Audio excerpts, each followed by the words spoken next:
Hi. So ஒரு வழியாக வீட்டுக்கு வந்துட்டோம். பட் ஈவினிங் ஆயிடுச்சு. நல்லா ஃபுல்லாக தூக்கம். ஆமாம். வந்ததுலேருந்து செம்ம தூக்கம். ஆக்சுவலாக காலையில் 7 மணி அந்த மாதிரி தான் நாங்கள் ரீச் ஆகிட்டோம்.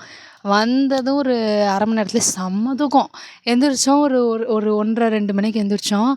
திருப்பி சாப்பிட்டோம். திருப்பி கொஞ்ச நேரம் படுத்துட்டோம். திருப்பி கொஞ்ச நேரம் வந்து சும்மா ரீல்ஸ் நோண்டுறது அந்த மாதிரி தான் ஃபுல்லாக போச்சு. ஸோ வந்து இப்போ தான் அடுத்த கண்டினியூட்டி முடிச்சிடலாம் அப்படின்னு சொல்லிட்டு மாடிக்கு வந்தோம். ஸோ அப்படியே பாருங்க. செம்மையாக ஆக்சுவலாக இங்கேருந்து கொடைக்கானல் வந்து ரொம்ப பக்கத்தில் எங்கள் ஊர்லேருந்து. அப்படியே பாருங்களேன் எப்படி இருக்கும்னு. செம்மையாக இருக்கும். நானும் தெரியுது. அந்த மலை சூப்பராக இருக்குல்ல. ஆனால் அது கொடைக்கானல் இல்லை. ஊரை சுற்றியே வெறும் மலை தான். இங்கே சன்ரைஸ் சன்செட் கூட உங்களுக்கு நேச்சுரலாகவே செம்மையாக தெரியும். ஸோ கடைசியாக திரும்பி காலையில் பார்த்தீங்கன்னா கொடைக்கானல் இங்கேருந்து எங்கள் வீட்டிலேருந்து கொடைக்கானல் அழகாக தெரியும். ஆமாம். பட் இப்போது தெரியுது. இப்போ ஃபுல்லாகவே வந்து பனிமூட்டமாக இருக்குது. ஃபுல்லாகவே அந்த மரம் வேறு கரெக்டாக மறைச்சிடுச்சு. ஸோ இங்கேருந்து கொடைக்கானல் மலை அழகாக தெரியும். அத்தை கூப்பிட்றாங்க. ஸோ வந்து அடுத்த பார்ட் வந்து நம்ம மதுரைக்கு போகிறது தான். ஸோ வந்து இன்றைக்கி ஸோ இதுக்கப்புறம் இந்த ஊர் அவ்வளோதான். ஸோ அம்மாவையும் பார்த்தாச்சு ஒரு வழியாக. ஸோ காலையில் சீக்கிரமாக எழுந்திரிச்சுமே மதுரைக்கு கிளம்பிடுவோம். ஸோ அங்கே போய் என்ன ஒர்க்கெல்லாம் பார்க்குறோம் அப்படிங்கிறது.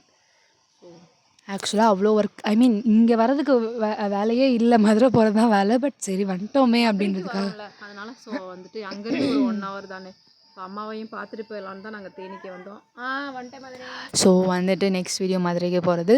அடுத்த வீடியோவை பார்ப்போம். பாய். அது வரைக்கும் எங்களை பார்த்துட்டே இருங்க. எங்கள் ஐடியா ஃபாலோ பண்ணுங்கள். பார்த்துட்டே இருங்க. ஸோ இப்போ பார்த்தீங்கன்னா நம்ம பெரிய குளத்தில் இறங்கி வீட்டுக்கு போய்கிட்டு இருக்கோம். ஸோ போகிற வழியில் பாருங்கள், இது அப்படியே ஒரு குட்டி கேரளா மாதிரி இருக்கும். தேனினாலே பொதுவாக தெரியும், நான் சொல்லணும்னு அவசியம் இல்லை. அவ்வளோ சூப்பராக இருக்கும். ஸோ இதெல்லாம் பாருங்கள், இதுதான் எங்கள் ஊர். அவ்வளோ சூப்பராக இருக்கும். ஸோ பாருங்கள், ஊருக்குள்ளே போகிறப்பே அப்படியே ஒரு கேரளாக்குள்ளே போகிற ஒரு ஃபீல் தான் வரும். எல்லாருக்குமே சொந்த ஊருக்கு போகிறப்போ ஒரு என்ன சொல்கிறது, ஒரு ஹாப்பினஸ் இருக்கும் இல்லையா, அதே மாதிரி தான். வீட்டுக்கு போக போகிறோம்.